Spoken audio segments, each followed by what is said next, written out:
Greetings, fellow test subjects. Test subject 1337 here for Aperture Gaming.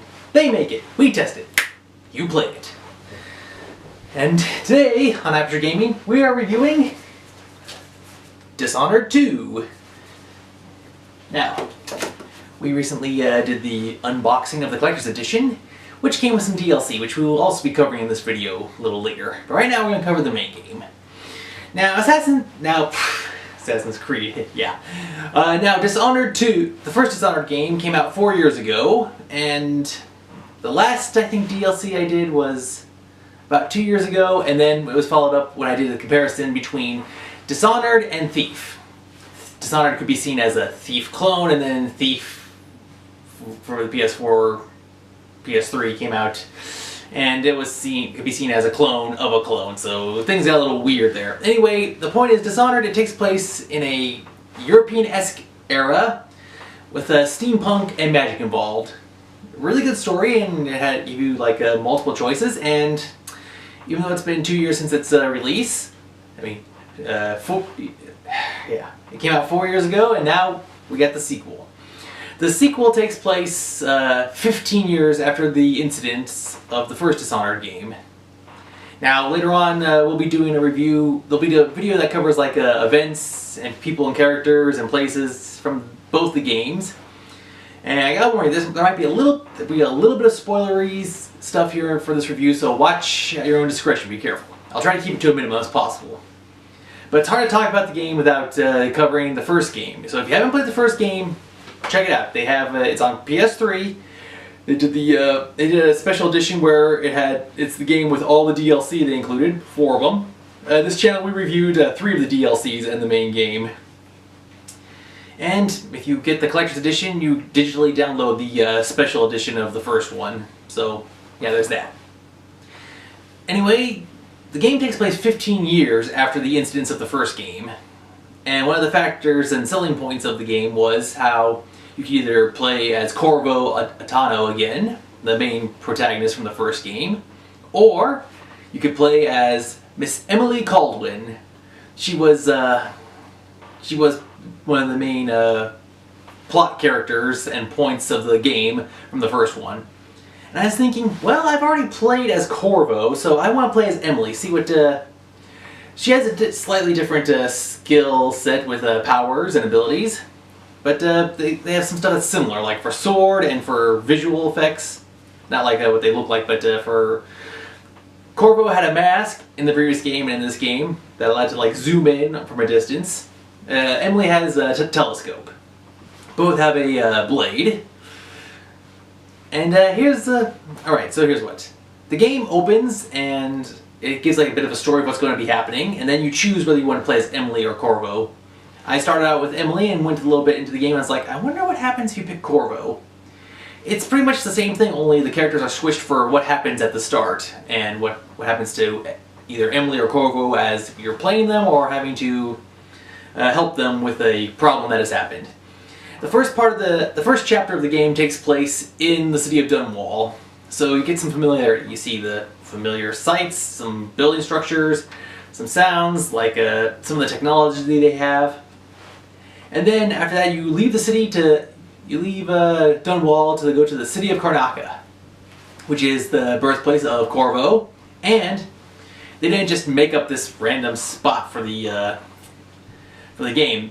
Dark Horse released a book that had all of the printed material from the games, like every note, all the chapters from the books, everything written down into one volume. And I'm wondering if they're going to be doing it for this game. So yeah, you're now in Karnaca. And here's what. The game, it offers you 6 play styles. First 2 styles are Emily or Corvo. Emily, like I said, I wanted to try to see what Emily's new powers were because I was like, I've done Corvo before, so let's see what the new person is like. Next, this game, like its predecessor, has the moral choice system. You could either be pretty much go crazy and slaughter anyone or anything that moves or looks at you or breathes, which will give you the bad ending, the high chaos ending, or you could try to be stealthy as possible, try to avoid detection as much, and only knock people unconscious. And of course, there are targets. They're like the primary targets where you can either finish them off once and for all or find some other fate to await them. That's non-lethal. And I think that's interesting because I find it's a game, but it's encouraging you to not go on a rampage. It's a game that exercises restraint or encourages it.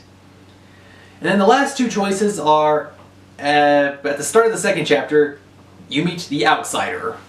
This was interesting. For both this game and its predecessor, the first chapter was in Dunwall, and the second chapter has you meeting the Outsider. And then you can either accept the mark of the Outsider, which gives you your magic powers, or you can try to play the game without using powers and abilities, which I gotta admit, if you're trying to go for the perfect stealth, not be seen and not be detected and not kill anyone, you really want to get the powers because the game can be very frustrating and annoying if you're trying to do it without powers. Ugh. There's there's 4 challenges. There's easy, medium, hard, and expert. I can't recall what I did for the first game, but after playing it, I'm playing this game on hard, and it is living up to its name. Alright, so visually, the game, since it's for the PS4 and its predecessor was the PS3, it looks amazing. I love the level of detail, very good art style, and I like how when we first start out in Dunwall, everything it looks very similar. It looks like the same. It's a good same, not the bad kind of same. It shows that they're sticking true to their art and their style, and even though 15 years have passed, it shows how it has a staple. So I like how we get that, and then when we get out to the new location, Karnaca, we get the city.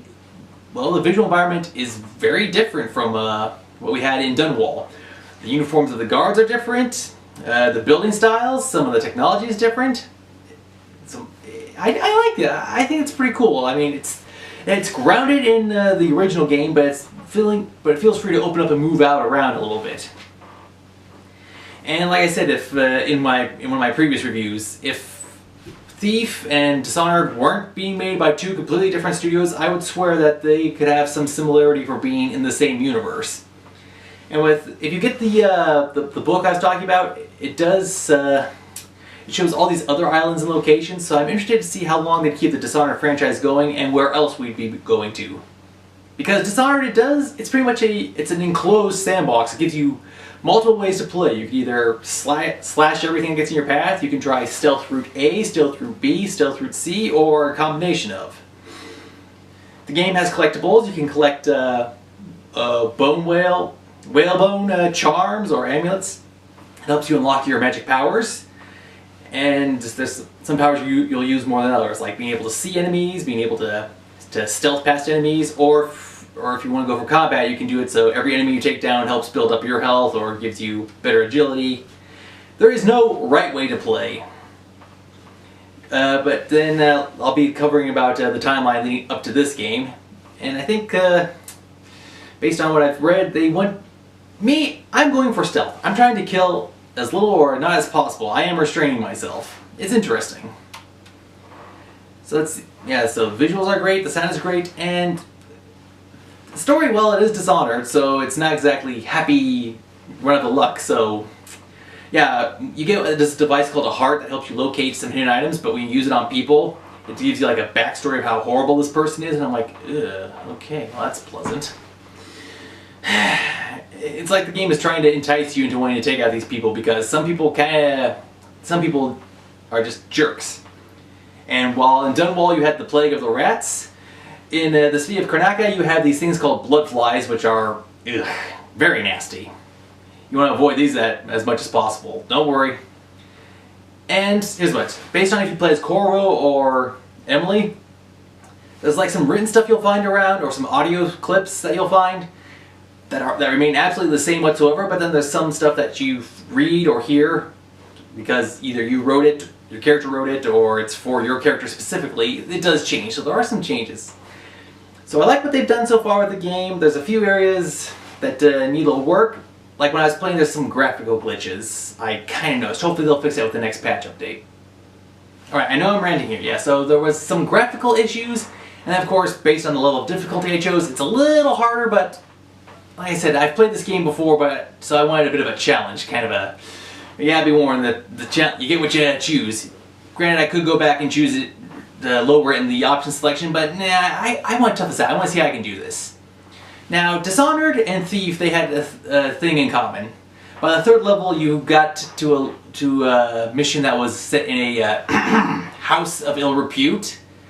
And while Assassin's Creed Syndicate broke this tradition for the main game when they released the DLC Jack the Ripper, that was the third mission, another questionable morals and ethics area.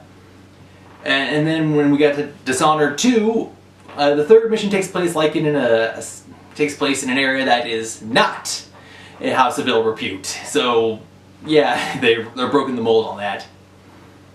So yeah, so great visuals, great sound, great audio, great story. It's only hampered a little bit by like I've noticed some technical issues with the graphics, by the level of some of the guards maybe being a little too smart for their own good, or how some of the dang civilians act. Yeah, there's a few issues here and there, but overall, Dishonored 2 I'd say is a very good game, and it follows in the footsteps of its predecessor. So, we here at Aperture Gaming, we give Dishonored 2 an 8 and... Alright, I'll be generous. An 8 3/4 out of 10. 8.75. The main game itself, Dishonored 1, got 8.5, so I'm giving it a quarter more point.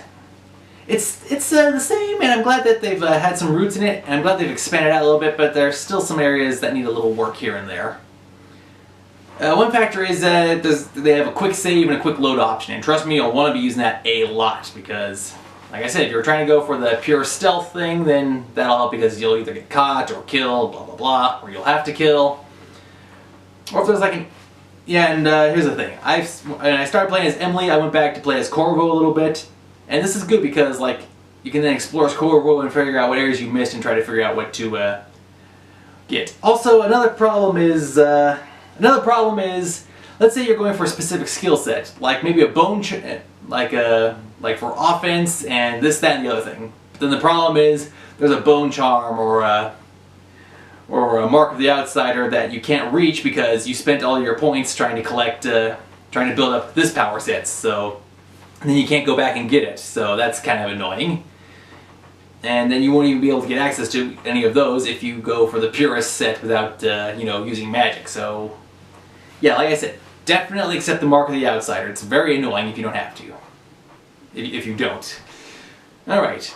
And now, since I ranted about that game for so long, as a little special bonus for you, because I know I'm running over on time, sorry for blabbing, thank you for sticking with me, I now present to you a special mini insert of the DLC zone.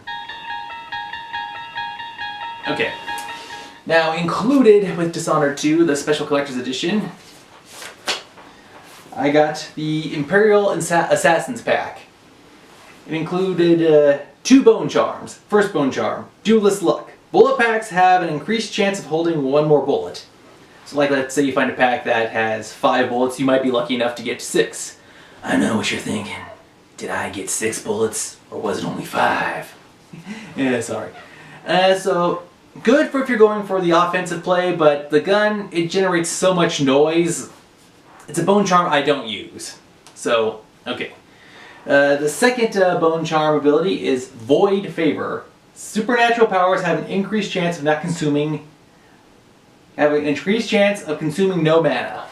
Yeah, so you have your health and you have your magic. I have to admit, that is a good one. I kind of like that, so 50-50 on the bone charms. I like that. Very good work.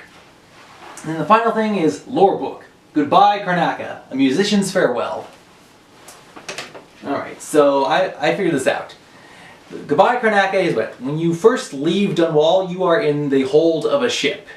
And in that hold, there is a desk. And on that desk, you'll see a book and an acoustic guitar. I'm sure if you didn't get this DLC, those things wouldn't be there. Neither the book or the guitar. The guitar, it seems to have a little backstory about the captain of the ship. And the last part is, as payment, the musician leaves their guitar on the ship for the captain as payment. And you can actually interact with the guitar, and it strums and plays a few notes. So, I'm not sure what, if any, level of how it's going to affect the future of the story. Like, Is it just a little visual gift and note for the player? Will it have something that unfolds later in the story?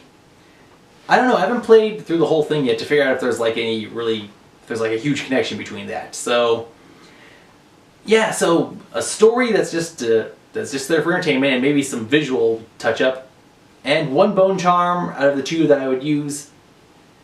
I guess it depends on how you play. You could either use both bone charms to your advantage or only use one. I don't know. I give this DLC a 5 out of 10. It's a nice little visual add-on, but seriously, I'd like, I don't know, a little more. I mean, this is the collector's edition. Honestly, I don't know if is there going to be stories with this. Are we going to get more DLC for this game, like we did with the first game? Will it be story based? Will there be like side missions? Will there be a time trial thing? Who knows? I'm just interested to see how it all play out. Alright, well, I want to thank you all for sticking with me for this long. Yeah, so the main game gets it. So Dishonored 2 gets an 8 3/4 out of 10, and the Imperial Assassins Pack gets a 5 out of 10. Until next time, this has been Test Subject 1337 for Aperture Gaming and the DLC Zone, saying thank you for watching, have a nice day, and game on. And here's the DLC Zone outro music just for the heck of it.